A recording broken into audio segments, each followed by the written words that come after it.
सीतापुर में अनुदेशक तबादले की काउंसलिंग के लिए 1 साल से लगातार अफसरों की चौखट पर दस्तक दे रहे हैं, लेकिन उन्हें सिर्फ आश्वासनों का झुंझुना ही मिल रहा है। यह हाल तब है जब वर्ष 2019 में एक बार काउंसलिंग की तारीखें भी तय की जा चुकी हैं, मगर तत्कालीन बीएसए का स्थानांतरण होने के बाद यह मामला ठंडे बस्ते में चला गया। इसके बाद अनुदेशकों ने बीएसए, सिटी मजिस्ट्रेट और डीएम तक कई बार गुहार लगाई, मगर काउंसलिंग नहीं कराई गई।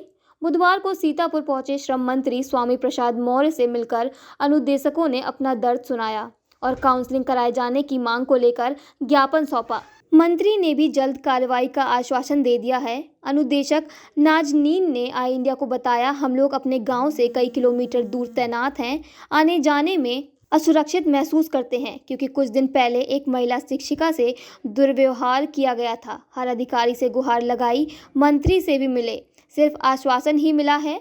अनुदेशिका प्राची मिश्रा ने बताया, महज 7,000 की सैलरी में काम कर रहे हैं, इस पर भी उत्पीड़न किया जा रहा है। तबादला हो जाए तो 450 में से 350 अनुदेशक लाभान्वित होंगे।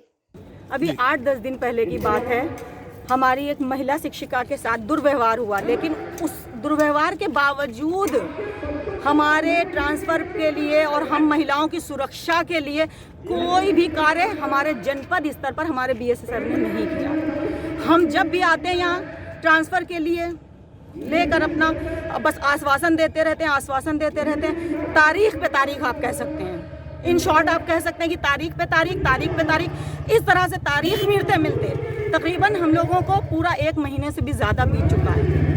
हम लोगों को बराबर हम लोग ने एसडीएम, डीएम, सीडीओ, मंत्री जी सबको ज्ञापन दिया, कोई सुनवाई नहीं है। तो आज आप थक हार के हम लोग श्रमिक मंत्री मौर्य जी से मिलने आए, तो उनसे मुलाकात तो हुई, उन्होंने आश्वासन दिया।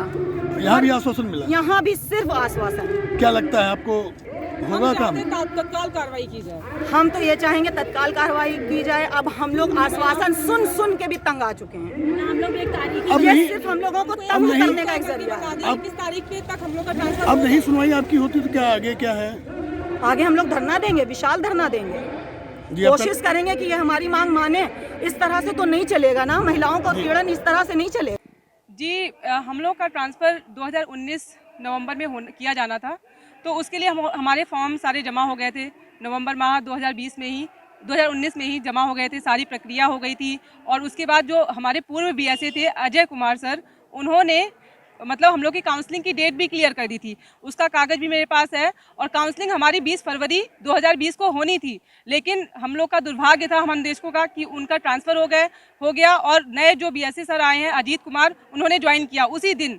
तो उसके बाद अगर इनको प्रक्रिया को अगर उन्होंने 1 साल से उस पर संज्ञान ही नहीं लिया, अगर काउंसलिंग की डेट अगर उस दिन थी तो उनको काउंसलिंग की डेट आगे बढ़ा के दे देनी चाहिए थी हम लोगों की, लेकिन 1 वर्ष से उस पर कोई संज्ञान नहीं लिया गया। हम महिलाएं 1 वर्ष से बराबर ज्ञापन दे रहे हैं, सिटी मजिस्ट्रेट से 3-4 बार मिले हैं, डीएम सर से मिले हैं, उनको ज्ञापन दिया, और बीएसए सर से तो हमारी हर दूसरे दिन मुलाकात होती है, फ़ोन से बात होती है। आज हम श्रमिक मंत्री स्वामी प्रसाद मौर्य जी से मिलने आए हैं, क्योंकि हम लोग भी श्रमिक ही हैं और हम लोग 7,000 की मात्र सैलरी पे 2013 से हम लोग जॉब कर रहे हैं और हमारी कोई सुनने वाला नहीं है। 70 से 80 किलोमीटर तक हम लोग के विद्यालय हैं। पहला ये ट्रांसफ़र का आदेश आया था पिछले वर्ष 2019 में, जिसके आधार पे हम लोग के ट्रांसफ़र होते हैं और हम महिलाओं को सुरक्षित जगह पर सुरक्षा मिल जाती है और हम लोग अपने ब्लॉक में हम लोग का स्थानांतरण हो जाता।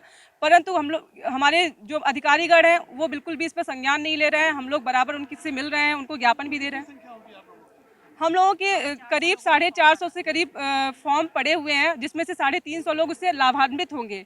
तो उसमें दिव्यांग महिला, जो शादीशुदा, तलाकशुदा हैं, और जो मतलब विधवा है, और जो मतलब वरिष्ठ महिलाएं हैं, उस हिसाब से उनको आरक्षण के हिसाब से देना था।